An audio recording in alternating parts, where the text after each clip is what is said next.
मालेगावच्या अत्याचाराच्या घटनेचा स्थानिकांकडून रस्त्यावर उतरत तीव्र निषेध, आंदोलकांचा कोर्टात घुसण्याचा प्रयत्न, पोलीस आणि आंदोलकांमध्ये बाचाबाची, अतिरिक्त कुमक रवाना।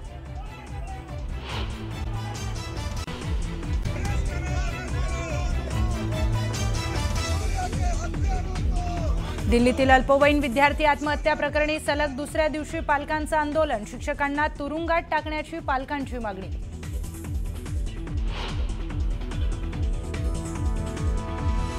मनसेसोबत जाण्यास काँग्रेसचा स्पष्ट नकार, शरद पवारांबाबत आदर, मात्र निर्णय कार्यकर्त्यांचा, समविचारी पक्षांना सोबत घेऊनच निवडणूक लढणार, काँग्रेसच्या खासदार वर्षा गायकवाड यांचं मोठं विधान।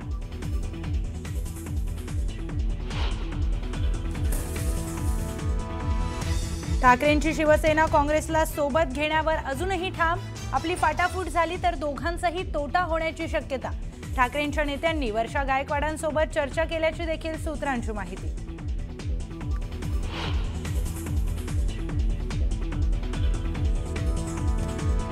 शरद पवारांचा काँग्रेसच्या नेत्यांना फोन, मुंबई महापालिकेबाबत पुढील आठवड्यात होणार बैठक, शरद पवार काँग्रेस सोबत आघाडी करणार की महाविकास आघाडी कायम राहणार याबाबत अद्याप अस्पष्टता।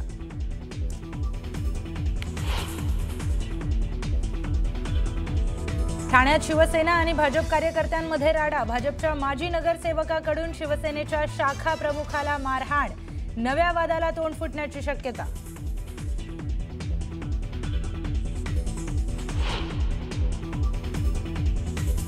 पण जोपर्यंत चुकत नाही तोपर्यंत भरत शेठ कधी झुकत नाही, हा आमचा बाण आहे। मंत्री असल्यामुळे आम्हाला काय,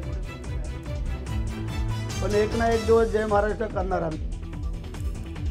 जोपर्यंत चुकत नाही तोपर्यंत भरत शेठ झुकत नाही, एक दिवस जय महाराष्ट्र करणार, मंत्री भरत गोगावलेंचा तटकरेंना थेट इशारा।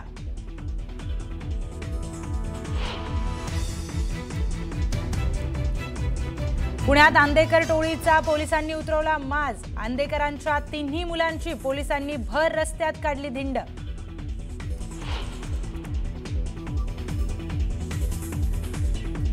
कोल्हापूरच्या कागलमध्ये 8 एकर जमिनीच्या वादातून 85 वर्षीय वयोवृद्ध व्यक्तीला लाथा बुक्क्यांनी मारहाण, मारहाणीचं सीसीटीव्ही फुटेज व्हायरल, 8 जणांवर गुन्हा दाखल।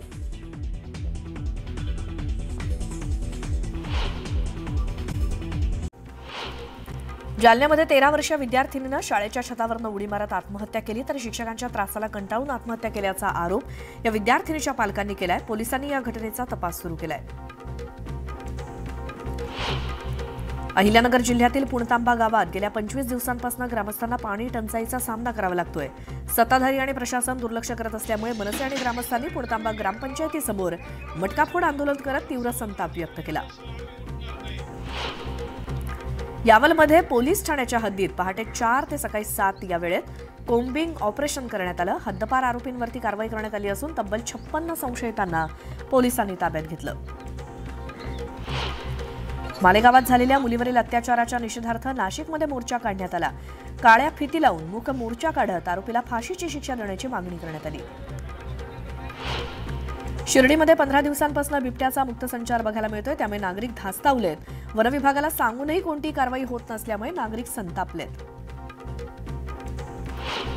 पिंपरी चिंचवड शहराला पाणीपुरवठा करणाऱ्या पवना नदी थेरगाव बोट क्लब येथील केजुबाई बंधाऱ्याजवळ मोठ्या प्रमाणात पाणी फेसाळलंय। नदीतील या प्रदूषित पाण्यामुळे जलचरांचं जीवनमान धोक्यात आलं असून मानवी आरोग्याचा देखील गंभीर प्रश्न निर्माण झालाय। ठाण्यातील 125 वर्ष जुन्या इमारतीचं पाडकाम सुरू असताना इतिहासकालीन प्राचीन शिल्प आणि मूर्ती आढळल्या आहेत। तर 46 एकरावरती मनोरुग्णालयाचं पाडकाम सुरू असून आणखी शिल्प आढळण्याची शक्यता असल्याचं जिल्हा मनोरुग्णालयाचे अधीक्षक डॉक्टर नेताजी मुळीक यांनी सांगितलंय। मालेगावामधील डोंगराळे गावातील चिमुकलीवरती झालेल्या अत्याचाराच्या घटनेचा निषेध म्हणून वाशिमच्या बसस्थानक परिसरात नागरिकांनी नराधमाचा पुतळा जाळला। यावेळी अनसिंग व्यापारी मंडळ, हिंदू संघटना आणि नागरिकांनी एकत्रित येत चिमुकलीला श्रद्धांजली वाहिली। डोंगराळे बालिका अत्याचार आणि हत्या प्रकरणातील आरोपीला तातडीनं फाशीची शिक्षा देण्यात यावी या मागणीसाठी विधायक संघर्ष समितीनं मालेगाव बंदची हाक दिली आहे। या बंदला विविध राजकीय पक्ष आणि सामाजिक संघटनांनी पाठिंबा दिला। डोंगराळे येथे घडलेला बालिका अत्याचार आणि हत्येच्या निषेधार्थ मालेगावच्या मुस्लिम भागात देखील कडकडीत बंद पाळण्यात आलाय। संपूर्ण बाजारपेठ दुकानं बंद ठेवून आरोपीला फाशीची शिक्षा देण्याची मागणी करण्यात आली। नाशिकमधील पाथर्डी शिवार परिसरातील 1 किलोमीटर क्षेत्र आफ्रिकन स्वाईन फीवर बाधित क्षेत्र म्हणून घोषित करण्यात आलंय, तर आसपासचा 10 किलोमीटरचा परिसर निगराणी क्षेत्र म्हणून घोषित करण्यात आलाय। बीडच्या तांदळा गावात 154 शेतकऱ्यांच्या लढ्याला तब्बल 10 वर्षांच्या न्यायालयीन लढ्यानंतर यश आलंय। न्यायालयानं मोबदला देण्याचे आदेश शासनाला दिलेत। या शेतकऱ्यांच्या जमिनीच्या मोबदल्याचे तब्बल 100 कोटी रुपये मिळणार आहेत। त्यामुळे शेतकऱ्यांनी पेढे वाटून आनंद साजरा केला। राज ठाकरेंसोबत न जाण्यावरती काँग्रेस ठाम आहे। मारहाणीची भाषा करणाऱ्यांसोबत न जाण्याची आमची भूमिका आहे। समविचारी पक्ष सोबत घेऊनच निवडणूक लढवणार, असं खासदार वर्षा गायकवाड म्हणाल्या। दिल्लीमध्ये चर्चा करूनच मुंबई महापालिकेबाबत निर्णय घेतलाय। नेते आणि कार्यकर्त्यांना विचारलं आणि दिल्लीतही चर्चा केली। भाजप विरोधातील लढाई मजबूतीनं लढवू, असं खासदार वर्षा गायकवाड म्हणाल्या। आळंदी नगर परिषदेच्या नगराध्यक्षपदासाठी महायुतीतील भाजप आणि राष्ट्रवादी काँग्रेस पक्ष एकमेकांसमोर उभे ठाकलेत। नगराध्यक्षपदासाठी भाजपनं प्रशांत कुऱ्हाडेंना तर राष्ट्रवादी काँग्रेसनं प्रकाश कुऱ्हाडे यांना उमेदवारी दिली आहे। रायगडमधील पेण नगरपालिका निवडणूक रंगतदार होत असून छाननी दरम्यान उमेदवारांचे अर्ज बाद झाल्यामुळे नगरसेवक पदाचे एकूण 2 उमेदवार बिनविरोध विजयी झालेत। प्रभाग क्रमांक 12 ब मधनं भाजपचे अभिराज कडू तर 12 अ मधनं राष्ट्रवादी काँग्रेस पक्षाच्या सुशीला हरिश्चंद्र ठाकूर या बिनविरोध विजयी झाल्या। छत्रपती संभाजीनगरमध्ये 58,000 दुबार मतदार असल्याचं समोर आलंय। त्यामुळे छत्रपती संभाजीनगर मनपाला दुबार नावं शोधण्यासाठी 1300 पानांची यादी तपासावी लागणार आहे। 15 दिवसात प्रत्येक दुबार मतदारांची चौकशी करून त्यांची नावं एका ठिकाणाहून वगळावी लागणार आहेत। अमरावतीमध्ये 4 ठिकाणी काँग्रेसनं मुस्लिम बांधवांना उमेदवारी दिली आहे। तुमच्यात मुस्लिम बांधवांना उमेदवारी देण्याची हिंमत आहे का? 4 मुस्लिम उमेदवार दिले तर तुम्हाला झोंबलं, पण 6 ठिकाणी हिंदू उमेदवार सुद्धा दिलेत, असं वक्तव्य यशोमती ठाकूर यांनी केलं। पालघर उपजिल्हा प्रमुख अनिल चव्हाण यांच्या वॉर्ड क्रमांक 22 मधील जनसंपर्क कार्यालयाचं उद्घाटन राजेंद्र गावित यांच्या हस्ते करण्यात आलं। वसई विरारमध्ये मोठ्या प्रमाणात शिवसेनेचे नगरसेवक निवडून आणू, असं आमदार राजेंद्र गावित म्हणाले। नागपूर महानगरपालिका निवडणुकीत लाडक्या बहिणींची मतं निर्णायक ठरणार आहेत। पालिकेसाठी तयार करण्यात आलेल्या प्रारूप यादीमध्ये पुरुषांपेक्षा महिला मतदारांचा टक्का अधिक असल्यामुळे पालिकेचा महापौर लाडक्या बहिणी ठरवणार आहेत। जळगावच्या 40गाव नगर परिषदेच्या निवडणुकीतनं 2 दिवसात 11 उमेदवारांनी माघार घेतली आहे। अपक्ष आणि बंडखोर उमेदवारांनी वेट अँड वॉचची भूमिका घेतल्यामुळे सस्पेन्स वाढला असून आज शेवटच्या दिवशी किती उमेदवार माघार घेणार यावरून अंतिम लढती ठरणार आहेत। पुणे पोलिसांनी आंदेकर टोळीची गणेश पेठेमध्ये धिंड काढली। आंदेकर टोळीचा दरारा कमी करण्यासाठी पोलिसांनी कृष्णा आंदेकर, अभिषेक आंदेकर आणि शिवराज आंदेकर या 3 आरोपींना घरझडतीच्या बहाण्यानं घेऊन जात धिंड काढली। कोल्हापुरात कागलमध्ये ग्रामीण रुग्णालयाच्या आवारात 85 वर्षीय वयोवृद्ध व्यक्तीला मारहाण करण्यात आली। शेतीच्या वादातनं भाऊबंधांनीच लाथाबुक्क्यांनी मारहाण केली। मिळालेल्या माहितीनुसार भाऊबंधांमध्ये 8 एकर शेतीचा वाद आहे।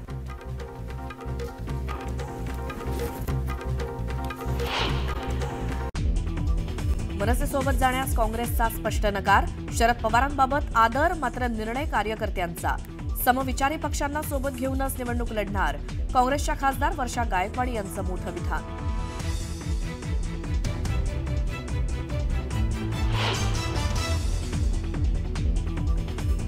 शरद पवारांचा काँग्रेसच्या नेत्यांना फोन, मुंबई महापालिकेबाबत पुढच्या आठवड्यात होणार बैठक।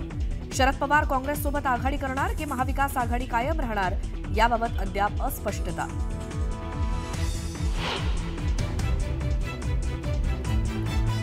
ठाकरेंची शिवसेना काँग्रेसला सोबत घेण्यावर अजूनही ठाम। आपली फाटाफूट झाली तर दोघांचाही तोटा होण्याची शक्यता। ठाकरेंच्या नेत्यांनी वर्षा गायकवाडांसोबत चर्चा केल्याची सूत्रांची माहिती। ठाण्यात शिवसेना आणि भाजप कार्यकर्त्यांमध्ये राडा। भाजपच्या माजी नगरसेवकाकडनं शिवसेनेच्या शाखा प्रमुखाला मारहाण, नव्या वादाला तोंड फुटण्याची शक्यता।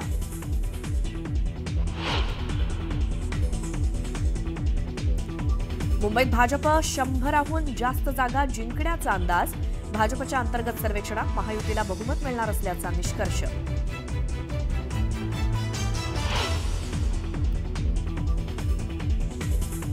पण जोपर्यंत चुकत नाही तोपर्यंत भरत शेठ कधी झुकत नाही, हा आमचा बाणा आहे. मंत्री असल्यामुळे आम्हाला काही थोडी बंधन आहे, पण एक ना एक दिवस जय महाराष्ट्र करणार आम्ही. जोपर्यंत चुकत नाही तोपर्यंत भरत शेठ झुकत नाही. एक दिवस जय महाराष्ट्र करणार. मंत्री भरत गोगावलेंचा तटकरेंना थेट इशारा.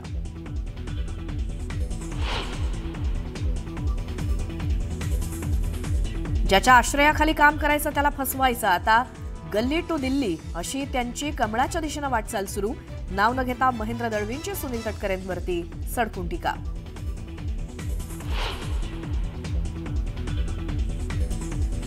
डोंगराळे गावातील अत्याचाराच्या घटनेच्या निषेधार्थ नाशिक आणि मालेगावात मूक मोर्चा.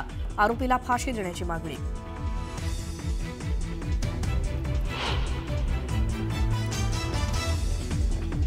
पुण्यामध्ये आंदेकर टोळीचा पोलिसांनी उतरवला बाज. आंदेकरच्या 3ही मुलांची पोलिसांनी भर रस्त्यात काढली धिंड.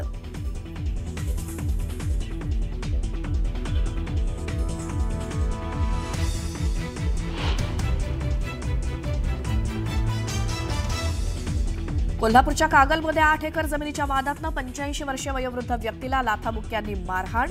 मारहाणीचं सीसीटीव्ही फुटेज व्हायरल. 8 जणांवर गुन्हा दाखल.